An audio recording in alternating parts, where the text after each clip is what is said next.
We begin tonight with a story of domestic violence. A mother and daughter had to fight for their lives after a man broke into their home, beat and shot them with a BB gun. The pictures of the wounds are hard to look at. 13 on Your Side's Keely Lovern spoke to both survivors who knew the suspect and are worried that he was released from jail. Keely? Good evening, you guys. This is a story of fight and grit, and these women are sharing their story in hopes that others know they can too survive anything.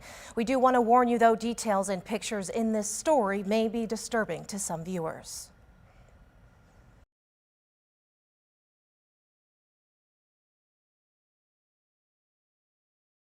He came up to my bed and had a gun. He kept pointing it sideways and was like kind of waving it at me. Just after 7 a.m. on Tuesday, December 6th, Allison Denbrock was sleeping in her bed when a man dressed in all black entered her dark room. And he was like, "If you scream, I'll shoot." The 19-year-old says she tried to fight back, wrestling with the attacker. He pulled me to the ground, and that's when he began suffocating me. He put one hand over my mouth like this, and then the other hand over my nose like this.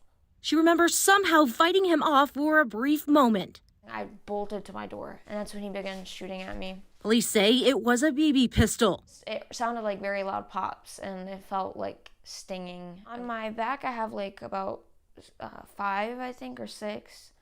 And then on my neck, there's 3.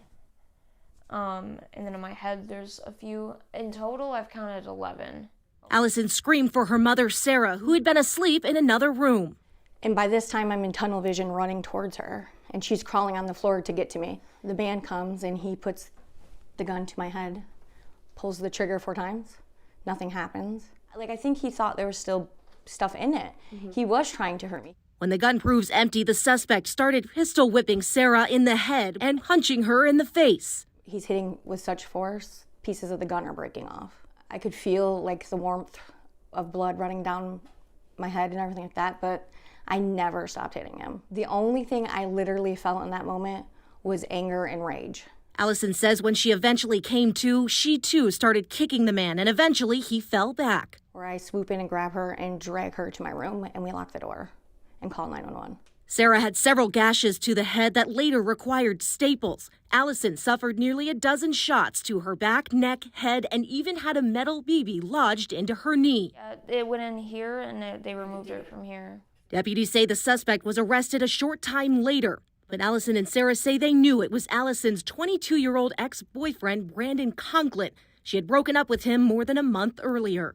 I knew he wouldn't take it well, and that's another thing I was really scared of. And I never really expected him to do something this extreme, though. Allison and Sarah say they later found makeshift zip-tie handcuffs left behind and that he had a backpack, but they don't know what was inside. I feel like he was trying to definitely get me subdued in that room, and then most likely come and hurt my mom, kill my mom, and then probably rape me, and then kill me. The two also say Conklin injured Allison's cat, Raisin, breaking his hip. He didn't come here to steal, to rob. He came here to hurt. Court documents reveal that Conklin admitted to breaking into the home, intending to hurt Allison, but not kill her. Like, I know how I felt in that moment. I felt like I was going to die.